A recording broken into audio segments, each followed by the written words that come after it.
When I was a teenager, I decided that I wanted to do something creative with my life, because I had this picture of myself. And this picture of myself involved me being a writer and creating awesome stuff. So I had a view, and if I could quantify that view in a picture, I would say this is how I saw myself. Right? And then I started working in an advertising agency and was reminded that actually, maybe you're not quite so awesome. Because the thing is, in an advertising agency, there's two kinds of people. And one kind of person is a creative. And the creative looks a certain way and thinks a certain way, and they actually have creative on their business card. Their job is to be creative. In fact, they're described as a creative, right? That's the lingo. And then there's the other guy. And the other guy specifically is not supposed to be creative. That's not his job. His job is to keep the train running. His job is to make sure that stuff goes on, that everything works. And that was my job. And I remember it really used to bother me, because I came into this role working in a creative place thinking, I'm creative. And then I was told that actually you're not supposed to be creative. And I remember this one time we were doing a pitch for a client that we'd worked really hard on, and our team had the perfect idea, the perfect concept. You know, when you walk in and you think, oh, we've gotten all of the pieces together, everything's going to be great. And we did our pitch. And after we finished the pitch, we heard the one piece of feedback you never want to hear from a client, which is they sit there and they're nodding along and everything seems good, and then they say, what else do you got? What else you got means I'm not impressed by that. It means keep working, keep thinking of other stuff. Now, usually, we would walk in with other ideas, right? I mean, that's just a smart thing to do. But in this case, we were so confident about this one idea that we didn't walk in with anything else. So all of a sudden, we were being challenged to come up with something else, and nobody had any ideas. And so we answered that with the worst thing you can answer with. Nothing. Silence. Crickets. But it was up to one person to come up with something different. The one person, by the way, who wasn't involved in the creative, because remember, he wasn't creative. The one person who could say, you know, maybe we could try something else. And that was me. So I had my big chance. And I'm sitting there in this meeting, and I'm super excited, and I shared something. And I wish, I mean, it would be the awesomest closing to that story to tell you that I came up with the concept on the spot that then became the campaign, right? Wouldn't that make everybody, including me, feel great? That's not what happened.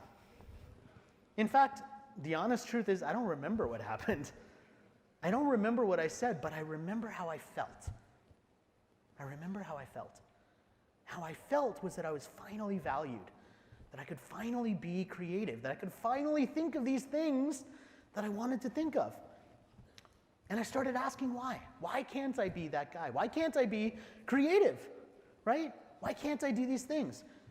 That question fueled me. And I came across this quote from Isaac Asimov, which is my favorite quote ever. Because what he said was, I'm not a speed reader, I'm a speed understander. And suddenly, it started to become clear for me. I thought, well, if I could be a speed understander, if I could see those details, if I could understand the connections, then I wouldn't try and capture everything. I'd know what to pay attention to. And then I could actually be more creative, and I could get respected for being more creative. And I started thinking about what it would bring to the table if I could start to see the things that others miss. And so my goal today, and as you know, the title of this session is 7 Trends That Are Going to Change Everything. And I'm going to tell you about 7 trends. And I'm going to tell you about the research that gets to those 7 trends. And we're going to talk a bunch about that. But I don't just want to leave you with 7 interesting little nuggets of trends. That's not enough. What I want to leave you with during our time together today is how are you going to see the world differently to be able to see the things that everybody else doesn't see? Because that's what innovators do. And we hear about innovation and we hear about creativity, but really what it means is you're seeing the things that everybody else is seeing, and you're coming up with a different conclusion. That's really what we want to try and be able to do. So every year I spend a lot of time with my team coming up with trends. And these are just a couple of the trends, and you can take a photo of this, and I'll be sending my slides out as well. So if you want to do what HBO offers to people and do a lean back experience, you can do that too. Or you can take photos of the trends, which many of you are doing, and it's great. And I'm going to give you, yeah, I mean, we're at the place where you do that, right? So either way, you'll have access to all of this content so that when you go back to whoever you have to go back to justify why you spent a weekend partying in Austin, you'll have justification for that easily, right? So that's what, yeah, we're all in this together, right? Because we want to justify our awesome party next year. Don't we? Of course we do. All right, so let's talk about that. But before we do, I want to take you through a couple things that make this difficult. I mean, if it was easy, we would do it all the time, right? We would come up with stuff all the time. Everybody would be creative in every moment, and it would be great. But it's not always like that. And there's 3 reasons why, and let me take you through those 3 reasons. The first one is unquestioned assumptions. The facts and the habits that we have that we feel like are the way the world is. So let me go backwards in history. Let me do something unusual for a trend/futurist/forecaster guy, which is I want to go backwards in history. And I want to tell you about this guy. His name's Christopher Latham Scholes. And he's an innovator, or he was, in the late 1800s. And his innovation was the typewriter. And when he came up with the typewriter, it was an amazing thing, right? Because all of a sudden people could create these documents themselves. But it had a fundamental flaw. And the fundamental flaw was that people got too good at using the typewriter. And when they got too good, because remember, this is how it works, right? It hits the keys like this. And when they started typing too fast, they would get stuck. So he had to redesign his keyboard, because he couldn't make his typewriter faster. So he redesigned the keyboard. He changed the order of the letters so that the vowels, the letters that were most commonly used in the English language, were off to the sides. You had to use your pinkies. He forced people to be slower at typing. That keyboard design is the QWERTY keyboard design, the design we all use today, most of us. Raise your hand nice and high if you'd like to type slower. Literally no one, right? So someone came along in the 1950s and said, look, we don't have typewriters anymore. We don't have this problem. We can fix it. We don't have slow typewriters, I should say. They still use typewriters. So this guy's name was Professor Dvorak, and he came along and said, I'm going to redesign the keyboard. I'm going to put all the vowels on the middle row. I'm going to make it optimal for people to type. And then, because I can't just tell people it's good, I'm going to go out and find a professional typist. Because remember, it's the 1950s, right? That was a real job. People had it. Professional typist. So he finds a professional typist named Barbara Blackburn. And she learns how to use his keyboard. And she enters a typing competition, which again, 1950s, they had those too. And she won with a top speed of more than 200 words per minute. So Professor Dvorak proves that his keyboard is optimal, that it helps people type faster. The old keyboard, the one that's the QWERTY keyboard, was designed to make people type slower, and no one wants to type slower. And yet, if we sit here today and if we did a poll of all of you, I guarantee you only a small handful of super geeks, and I appreciate you, but only a handful of super geeks would be using a Dvorak keyboard. Everyone else is using QWERTY, or the version of that in their language. Dyson had a similar challenge early on. He reinvented the vacuum cleaner. And then he went to all the brands that were selling vacuum cleaners at the time, and he said, I have this great vacuum cleaner that actually sucks on purpose. It's supposed to, right? And vacuum cleaners of that time, they didn't suck, and that was the problem, right? So it was bad to not suck. It's confusing, I know. But he made this vacuum cleaner. He wanted to reinvent it. He wanted to sell it. He wanted to license it. And all the vacuum cleaner brands said, actually, we make all our money on the bags. We don't want a bagless vacuum cleaner, because that's where we make our money. It's like the printers with the ink. And nobody bought into it. And he couldn't sell it. In fact, his only choice was to make it himself. And now guess what's happened to the market? Every single one of those companies makes a bagless vacuum. Today. Nobody saw it coming, right? So the challenge is, the first big barrier is, when we make the wrong assumptions, we doom ourselves. And we see signs of this all over the place. We see signs of this all over the place. Second big challenge is constant disruption. Everything's changing, right? Every year I come to South by Southwest and I see something new, I see something amazing, I see something different. I hear innovation, right, all the time. This is a hilarious headline, but it's kind of true. You know it is, right? And I know we're on Friday and we haven't made it through the other 600,000 times, but you know, 50,000 probably happened today, right? It happens all the time. But change is constant and it's happening in every sector, right? Barbie's using boys in their advertising. Crayola is making makeup lines.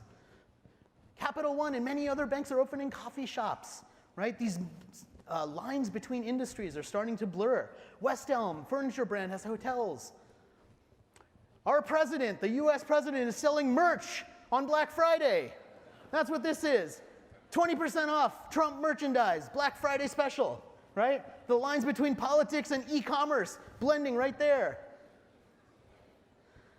We can ship mattresses to our house, something that seemed like it would be huge and impossible, right? We can get these to our house. We can get our produce chopped for us by a produce butcher who will take care of chopping, because who has time for that stuff, right?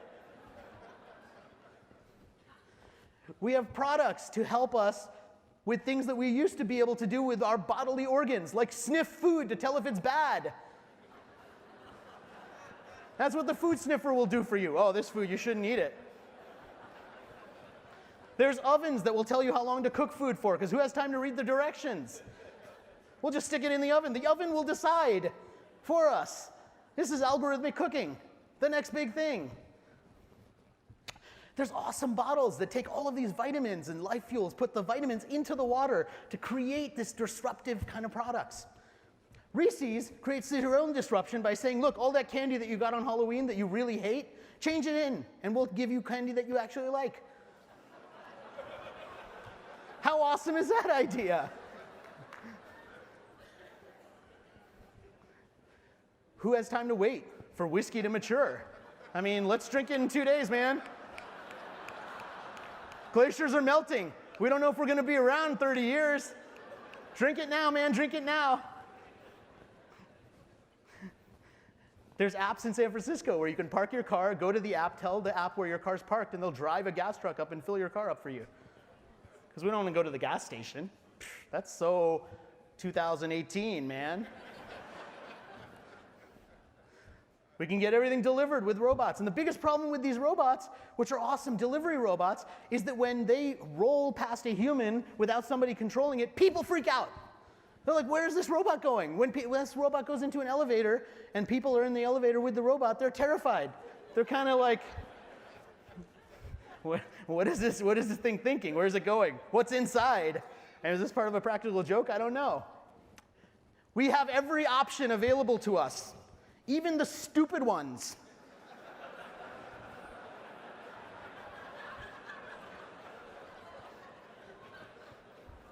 Think about driving and think about getting this as the option. How would they narrate this? We know you just passed this place, but in case you want to make a U-turn and go in a circle and waste 30 minutes of your life, we have an option for you. Why does this exist? The speed of change means all of this stuff is happening, and when all of this stuff happens and we have access to everything, what we want becomes impossible. And when you're dealing with consumers who expect the impossible, when you're dealing with yourself and you start to expect the impossible, it's a big challenge for anyone. Because when you expect the impossible, you're guaranteed to be disappointed. You're guaranteed to be disappointed. The third challenge is that we are in the midst of what I call a modern believability crisis. It is harder to be trusted than ever before. People are skeptical. They're skeptical kind of because they have to be, right? Because we see all of this beauty advertising and it doesn't make us feel good about ourselves. And yes, there's some great movements to create natural photos and natural things where they're unretouched images, and those are great. But a lot of this fashion advertising and fashion beauty standards are unattainable by normal people. Right? We have all of these marketing messages, and Kellogg just got in trouble for one of these, right? Saying that these products do things that maybe they don't do, or maybe it's an exaggeration. I mean, think about Cocoa Krispies, and then think about being all natural. Does that make sense? How could Cocoa Krispies be all natural? Is there a tree that grows these Cocoa Krispies that you could plant that would then grow Cocoa Krispies for you? Maybe there is, and I just haven't seen it. I mean, everything's possible, right? Is this actually bottled in the Swiss Alps, or are we just being naive? Is Evian just naive spelled backwards? I don't know, right? Doesn't matter. Could you taste the difference between Jersey water and Swiss Alps water? Taste test. Maybe what we really need is hot dog water. Which I'm sorry to say was not a photoshopped idea that someone had. This was a real life idea that someone had. Now they kind of did it as a joke to see whether people would pay for artisanal water. And they had a great pitch about how it rebalances your electrolytes in your system because you're all out of whack. And so the only thing that could possibly put your body back to center is hot dog water. And of course, people bought it for $25 a bottle at a farmer's market because, there are people who will buy that. This was a real story. Chemical in McDonald's fries could cure baldness. Run out to McDonald's, right? Get some more hair. Why wouldn't you? This was a popular story that went viral. Sassy seal accidentally slaps man across face with an octopus. Which includes, by the way, the best opening line that this article could possibly have. It was the slap heard around New Zealand. This is real media, right? We have stories talking about how Prince Harry climbs the Sydney Harbour Bridge because he's literally, basically Spider-Man. And right next to that, you have a story of this guy who climbed the Harbour Bridge also because you know what? It's a tourist destination. You can go and climb the Harbour Bridge anytime you want. But this story here makes it sound like Prince Harry personally scaled the Harbour Bridge himself, doesn't it? And we see this all the time with the same story. Here's the same story from 3 different media sources. One says, more airlines are ditching reclining seats and it's about fucking time. One says, they're getting rid of reclining seats because the airlines hate us. Exact same story, right? Multiple takes. And that's what we see all the time, right? Same story, multiple takes. Here were 2 stories trending at the same time. President Bush dead at 94, and by the way, life expectancy is falling. Not for him, but for others at the same time. All of these books focus on this idea of lies and mistrust and skepticism and the believability crisis. 2 of them are launching here at South by Southwest, Built to Suck and Savvy, both by authors who are great friends of mine. And they're both talking about this idea that it's harder to be trusted, right? It's harder to be trustworthy.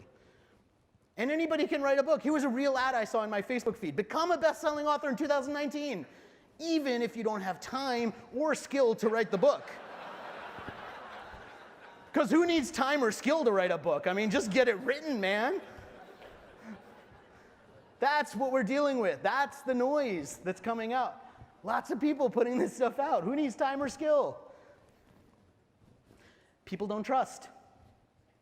And in fact, it's not only that they don't trust, they're angry, right? They resist. That's become part of our identity, to be outraged. That's an identity now. What it means is it's harder to build trust than ever before. So these are the things that make it tough. These are the things that make it tough to be an innovator. These are the things that make it tough for us to stand out. What are we going to do about this? What are we going to do to be more trustworthy? What are we going to do to survive the speed of all of this change? I believe the key is doing something I call non-obvious thinking. And non-obvious thinking, to me, is a process. It's not just you wake up one day and all of a sudden you're creative or you have creative on your business card and therefore off you go. No, it's a process. And the process is something that I call the HAYSTACK method. And the HAYSTACK method is the idea that if you spend enough time and you strategically go through all of this noise and you gather the hay, which is information, you can take a needle and stick it in the middle. And that needle could be a trend, it could be an idea, it could be something valuable. So I want to take you inside what this actually looks like for me every year as I put together this book. And the secret behind it is something that every museum everywhere in the world does, which is curate their experience. When you go to a museum, they don't show you every painting that they have. They don't show you every sculpture that they own. They tell you a story by strategically showing you what allows them to tell the story. What if we could do the same thing with our ideas? What if you could collect ideas the way most people collect frequent flyer miles? Because when you collect frequent flyer miles, you don't get them from a trip, immediately turn around tomorrow and say, okay, how do I use these? You collect them for a while. You slowly build them up. Then you say, where would I like to go on vacation? Then you cash them in. They're not momentary rewards. You redeem them later. That's the point. And if we could do that with ideas, we could come up with much more powerful things and we could be more innovative. So every year I go to 40 or 50 events and I get to speak on stage and talk to amazing people, but then I get to do exactly what you're doing right now, which is I get to sit in the audience and I get to listen to interesting people. And when I listen to interesting people, I'm always taking notes. And I'm always saving what some of those ideas would be. And this is what my note-taking process looks like. And I use something called note boxes. And note boxes allow me to tag my notes, kind of like you would use hashtags to tag your notes. And I always have this notebook with me to allow me to capture those ideas and then go back to them in a meaningful way. I read lots and lots of books. I get sent, I'm lucky, I get sent a lot of books because I review them, and now I'm part of a kind of the reviewers panel, so a lot of the PR companies send me books, and I love books. I love books. This is like just a snapshot. This is not a stock image. This is my bookshelf, right? And this is only part of it because it continues to go higher. So I have I have way too many books because I love books. But when I read books, this is how I read them.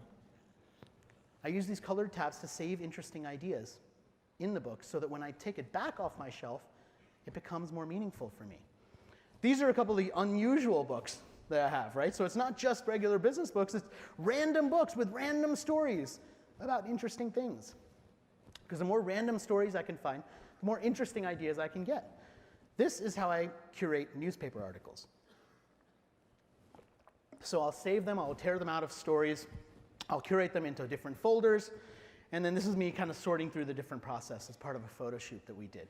And I want to show you what this process looks like, this haystack method, in a real visual way. So I'm going to show you a time-lapse video, and there's no sound to this video, but I'll just narrate exactly what's going on through the video to eventually take all of this stuff that is just floods and floods of information that's aggregated and sorted in a certain way into what eventually becomes a chapter about a trend in the book. So this is what it looks like. So I'm sorting through, in this case, magazine articles, finding a theme that goes across all of those different articles, clipping that together, stapling it together. Then I'll find another theme. I'll put those pieces together to show multiple sort of elevated ideas. Then I'll take those elevated ideas and I'll start to pull those into an even bigger idea to say, hey, these relate to each other in some way. Once those are related together in some way, then I'll start to go and describe what the trend might be. In this case, a trend I called truthing from last year. Once I have all of that data, then I'll go online, start doing even more research, find an outline, write the outline to eventually go into the book. Now, obviously, this was from the 2018 edition. And what I'm going to share with you today is all new trends from the 2019 edition. But that's the process. That's what it looks like when I go through that. And you might look at that and think, has this guy heard of the internet? And of course, I'm showing you the visual process of physically moving these things around. Of course, I'm reading Feedly and using Get Pocket apps on my phone and reading stuff all the time online. Of course, online consumption is part of it. Of course, talking to people and doing other types of research is part of it.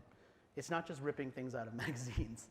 But this is a highly visual way to start to aggregate your ideas. And I find it very beneficial to physically move stuff around, to say these things relate to each other, and I'm going to physically put them together. That's a part of this process of curation for me.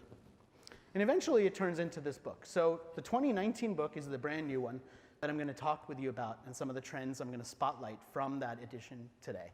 But every year, a new version of it comes out, and a lot of my author friends tell me, well, you're crazy. You write the same book? You rewrite it every year? I mean, you only have a year-long window to sell a book. It's not a smart publishing decision, let me tell you. But what it does allow me to do is make sure that the content is the most recent, because every year, that whole section is being rewritten.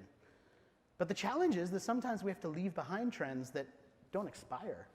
In fact, over time, if a trend is well predicted, it becomes obvious instead of non-obvious. So if you looked at some of the trends from the 2014 report, and we're going to do a little bit of that today, you'll think, oh, everybody knows that, because it's 5 years later, right? So the point is, are we at the beginning of something that we can describe? And if we are, how do we take that and how do we use it for something powerful, for something interesting? This is what it looks like visually when we did a photo shoot around this. And this is not Photoshop. This is me actually wearing all of these Post-it notes, which we did kind of for fun and kind of to illustrate that we're all buried by all of this information. And when we're buried by this information, what we have to do is be able to find a way to emerge from it.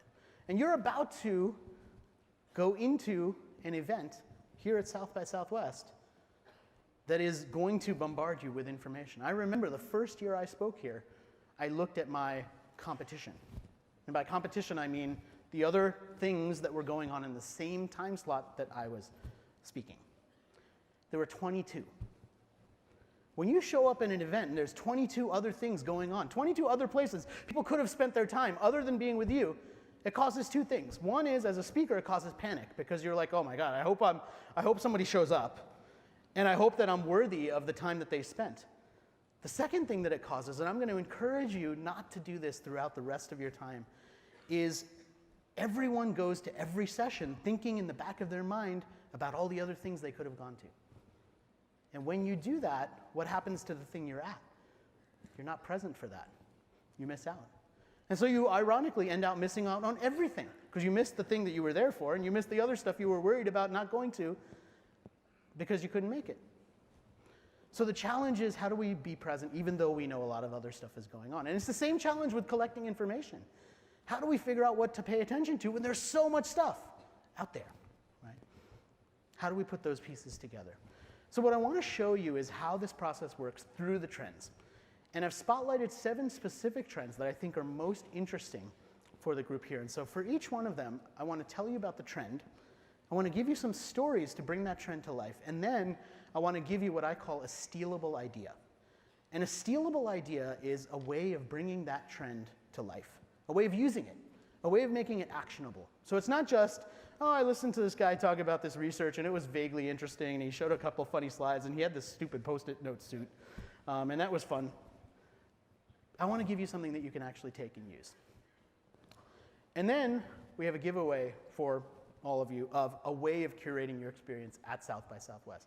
Because we spent a lot of time going through the entire schedule to pick what we thought the most interesting panel sessions were. And there's a card that I'll show you that you can actually grab a copy of and physically walk out with. So we have those floating around. Some of you might already have them. I don't exactly know. So the first thing I'll do is give you the definition of a trend, and then we'll talk about what the 7 trends are. So the definition of a trend is a unique, curated observation of the accelerating present. The accelerating present, which says this is something that's happening now that will continue to happen over time. So how do you actually take advantage of it? That's the challenge. So first trend, retro trust. Retro trust is the idea that in a world where we're so skeptical about everything that's going on, we turn back the clock. We look backwards at the things that we used to have an association with, and we start to rebuild our trust in those things. Which is why you see this resurgence of analog. We're going backwards towards these things that we used to know from an earlier period in time. You see all these classic games and toys. These are new games that look like the games I used to play when I was a kid. Sometimes it's the same toys that are being reinvented. Often we see people deliberately downgrading. They're saying, look, I don't want all of this extra stuff. I just need the downgraded version because that's more functional for me, or it reduces my temptation to go off and sit there on my phone and check all of these apps all day. It's fascinating what happened in rural markets when John Deere introduced their latest tractors, which have all this amazing GPS tracking and all this awesome software, but when it breaks, many of the farmers who have the tools, they can't fix it themselves. They have to wait for the software engineer. So a lot of them said, look, the new version's great, but I can't afford the lost productivity when it goes down, so I just want the older version that worked. Now this, in particular, is something that has escalated, but has been around for a long time. I mean, think about how long you used Windows 95 after 95, right? Why'd you do that? They had a new version. They had Clippy. You could have gone to them, but you didn't, because we're comfortable with that old thing, right? Sometimes we want that downgraded version. And with the phones, right, one of the best things my Samsung has is this battery-saving mode. It's great. So at 7 p.m., when I'm down to 4% battery life, I don't really care about checking Twitter and all the other stuff. I just want my text messaging to work. And so I can downgrade my phone so that it just works with text messaging, and I can get another couple hours out of my phone. Right? That's a choice that people are increasingly making. They're increasingly going for nostalgic experiences, too. We have all sorts of marketing around this happening right now, because this huge movie is about to open today, right? And it's all about marketing the nostalgia of the 90s. They even have a website that evokes the 1990s that might bring back some fond or horrific memories for you, depending on, what your relationship to this stuff was, and maybe how old you are. So the stealable idea here is, how do you seek out opportunities to collaborate, to go backwards in history? Maybe you're working for a brand that's only been around for 2 years.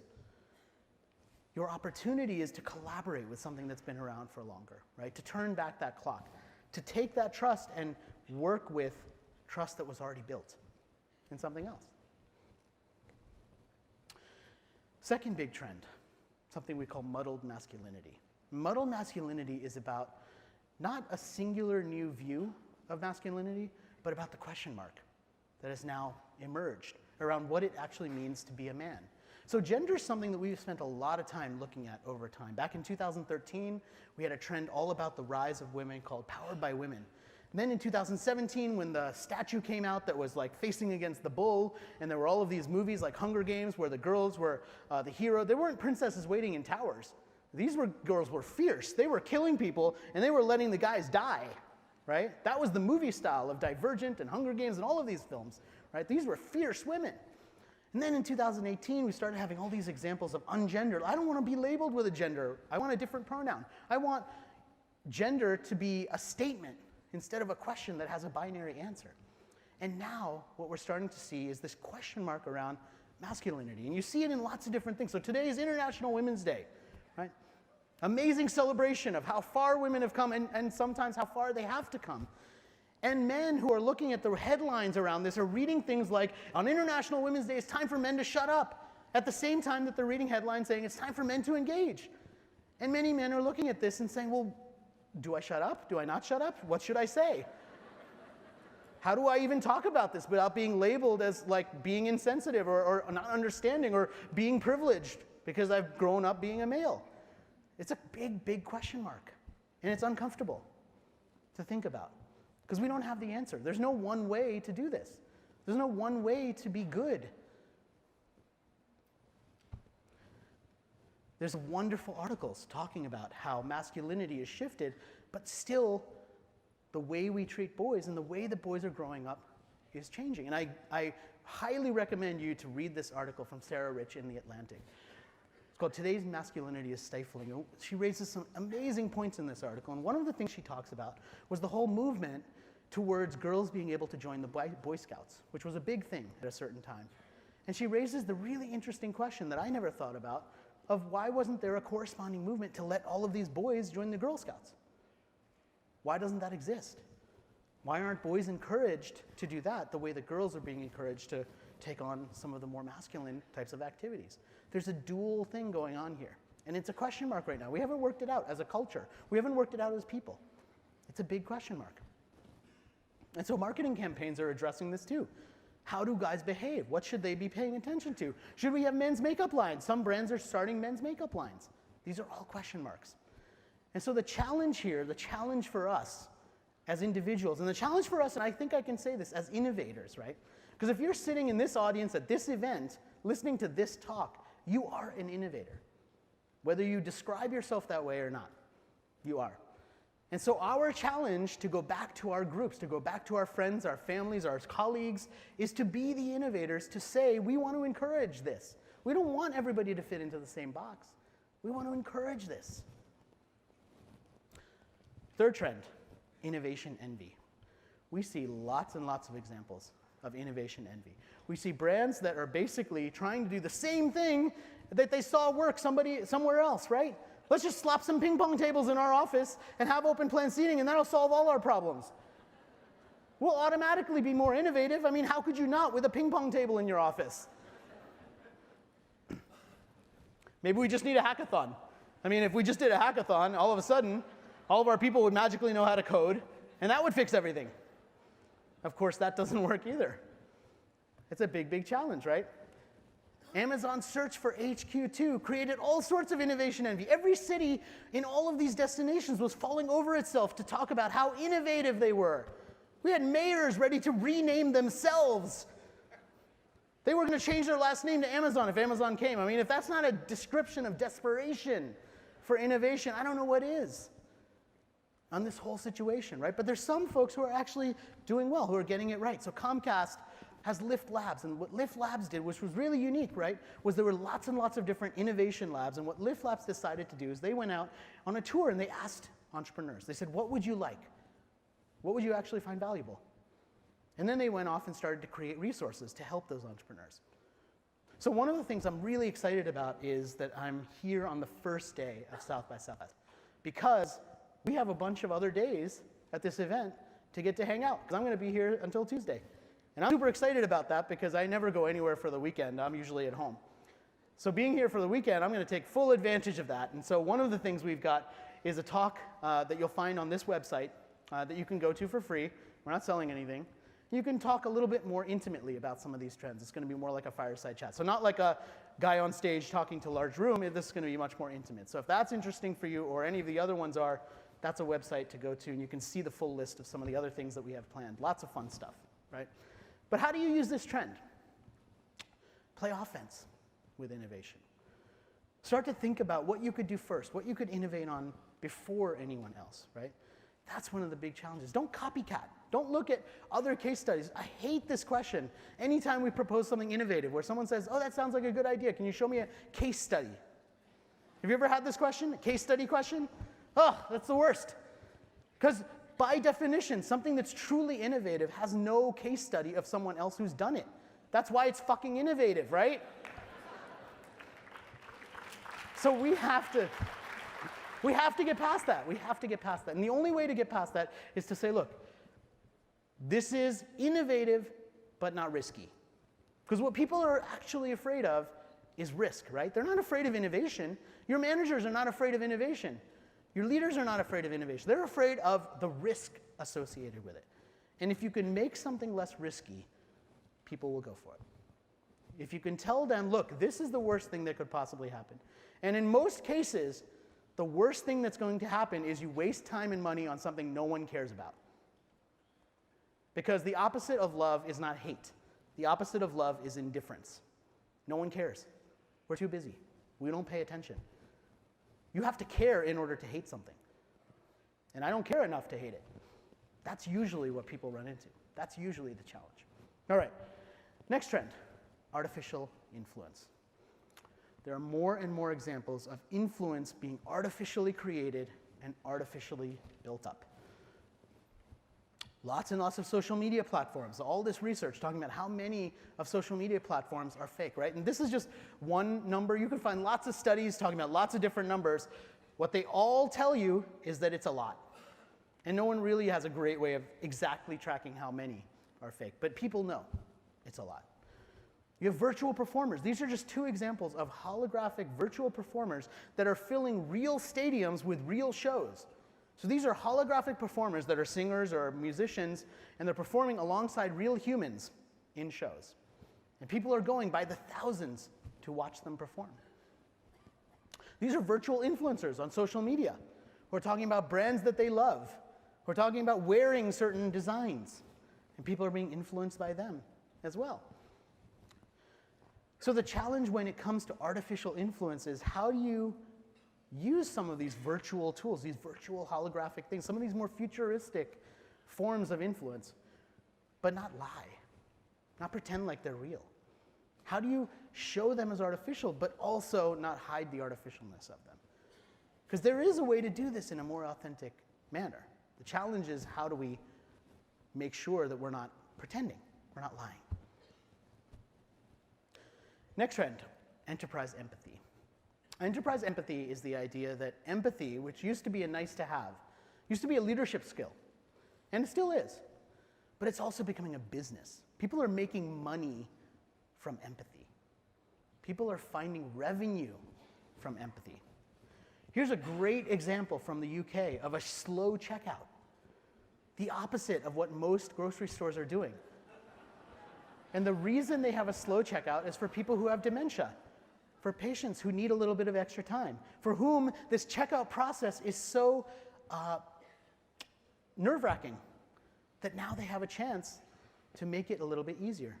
Other grocery stores are also doing interesting things, and I don't know why it's all grocery innovation in the UK, but it really is. I mean, there's some awesome stuff happening in the UK. There's another batch of grocery stores that have at opening hours an hour earlier that are quiet time.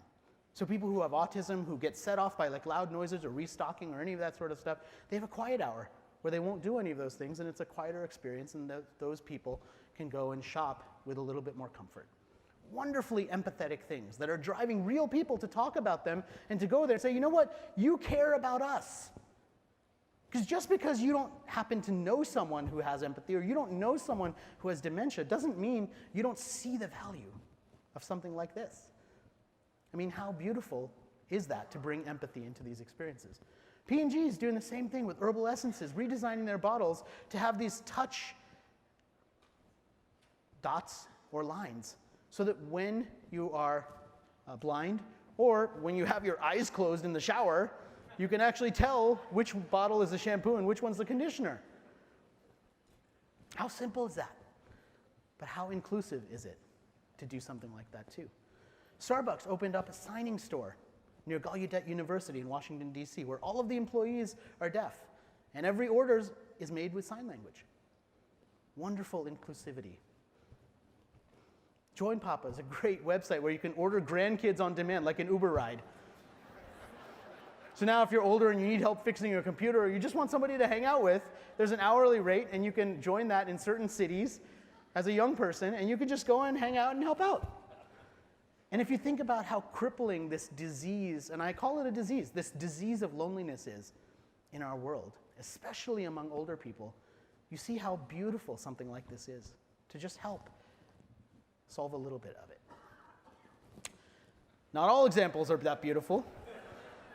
This is a disturbingly real photo of a guy who looks fantastically happy with his holographic wife, which this actually is, and it's a real product. It's not a fictional thing that came out in Japan, and it's a companion of sorts that takes the place of a wife. And we're going to see more of this as well.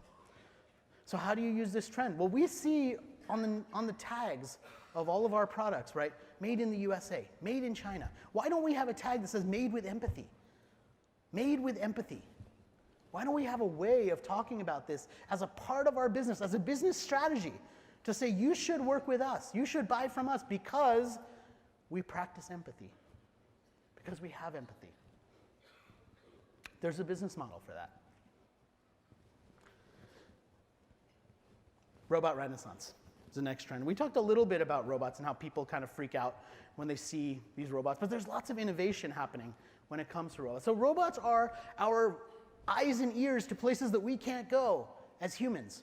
So they're exploring for us. The thing that we used to send explorers to do, we're sending robots to do on our behalf, which is fascinating, right? Because if you think about the artificial intelligence getting into these sorts of robots that are having these experiences, they're doing the trailblazing. I mean, of course, we're behind it, but they're trailblazing for us to help us understand the world or beyond our world as well. Robots are doing unusual things. This was a stage production where a robot was part of the stage crew, part of the stage and part of the show as well. There's a robotic hotel in Japan that's been around for some time. This is a concept that many of you know, Bina 48, to try and transfer human consciousness into a robot and try and meet that challenge. Robots are entering the homes. There's Jibo and Pepper and humanoid robots. And on many levels, I mean, as a father, right, as a parent, this is easily terrifying, right? Because it's like, do we need robots to read bedtime stories to our kids? We can't do that ourselves. But consider the alternative. Because if you put a robot in the home and you teach a robot how to read bedtime stories, what you're basically teaching the robot is empathy. And if you look at any science fiction movie or any science fiction show where humanity ends, it's all the same reason. The robots look at the humans and they say, there's too many of you and you are, screwing up the world. So we'll just get rid of you. The robots don't have empathy for humans. And trust me, you want the robots to have empathy for us. Because the future without that is way, way worse. Now you're going to have failures, right? Jibo was one of Time magazine's 25 best inventions. And then 2 years later, he sent out his sad news message, which was, I was too early, right? So you're going to have failures. You're going to have failures as part of the robot renaissance. But the idea is, how are we as humans going to relate to that technology? And you'll see that all over this show. You'll see that all over for the next couple of days. This question mark. How do we have good robots? Or what are good robots? What are bad robots? How do we have one versus the other? How do those pieces fit together? It's a big, big question mark right now. So our challenge as innovators is, how do we embrace these robots with curiosity instead of concern? How do we not be the ones to panic? Because trust me, if you are panicking and you're sitting in this room, everyone else who's less innovative than you in your circle is going to be panicking a lot harder because they're looking at you. So our challenge is, how do we embrace our curiosity of these things and not panic first. I know, it's tough. All right, last trend, backstorytelling. Backstorytelling is the power of storytelling to be able to cause you to believe in something or to understand something. Now, nobody wants branded content. Branded content is a waste of time. Because branded content says you're just trying to pretend to create a story, but actually you're just telling me something that I don't want to hear. And you're trying to repackage it. This is the opposite. Weber Grills does an amazing job of creating great content marketing. They were doing content marketing for years before anyone even started talking about it. And what they were doing was publishing books to teach you how to cook on a grill. And when I was in the market to search for a grill, I had to make the big first religious question answer, which was, do I want a charcoal grill or a gas grill? That was my big challenge. I didn't know. So I went off and tried to ask people who I thought would know, and they didn't know either. So of course I went online. When I went online, I found a PDF, and this PDF was 7 pages long, and it said, how to choose a grill. Great, perfect. Downloaded that PDF. It went through all of the different reasons why you would choose a gas grill versus a charcoal grill. Last page said, here's a checklist. And the checklist was, check off all the things that are important to you, and then take this to your dealer. Because nobody buys a grill online, right? It's a huge product. So you research online, and then you go to a local store, and you buy it. That's the behavior of that consumer. So I took my checklist, and I went to my dealer, and I gave it to the guy, and I said, I did my research. This is what I'm looking for. He looks at that paper, walks me over, and he says, here's the Weber grill you should buy. Because guess who wrote the checklist? Weber. That's content marketing. And the content marketing worked because they didn't try and sell me on what I could get, what the discount would be. They answered my question. My question was, what grill should I even look for? And I chose a charcoal grill. That was my religious side that I chose. And it's great. But it worked for me because they answered the question. Now, some products change your life. This is one of those products. It is the Hutzler 571 banana slicer, which, if you are not familiar with, you will be intimately familiar with after this talk. Because it is one of the most highly rated products on Amazon, with well over 5,000 positive reviews. From raving customers who are having entire conversations about this banana slicer, asking very, very important, world-changing, relevant questions, such as, does this work on Brazilian bananas better than ones from Italy? To which someone replies, I'd be happy to help if you can be more precise. Are we talking about Neapolitan or Tuscany bananas? Be more specific. The positive reviews go on and on. The most helpful 5-star review says, this banana slicer saved my marriage.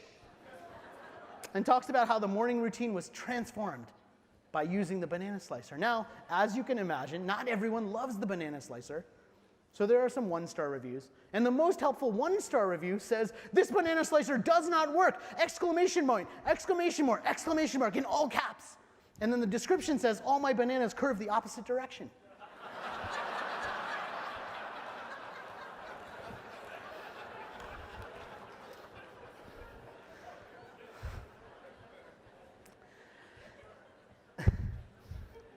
If you haven't figured it out by now, it's a competition. And the competition among consumers has become who can write the most ridiculous review for this ridiculous product. And the maker of the Hutzler 571 banana slicer is laughing all the way to the bank because people are buying it. I personally buy them wholesale because I've given them away to so many people. And it's a great story. The question behind backstorytelling is, how do you find the meaning to tell a great story? Because if you can find the meaning to tell a great story, then people will buy into it. They might make fun of it, but at least they'll understand it and they'll buy into it. So, what's the point of all of these things? How do you start to put these pieces together? How do you start to see these trends and use some of this research, use some of this data? Well, as I said before, my favorite quote from Isaac Asimov is, I'm not a speed reader, I'm a speed understander. I'm not trying to capture everything. I'm trying to figure out what's most important. I'm trying to sort through the noise and find what actually has impact, find what actually matters. Because when you find the trends, you're not looking at a fire, you're looking at a spark. And a spark creates new ideas. A spark gives you a framework to say, what should we do next? How do we put the pieces together? How do we see the details that no one else can see?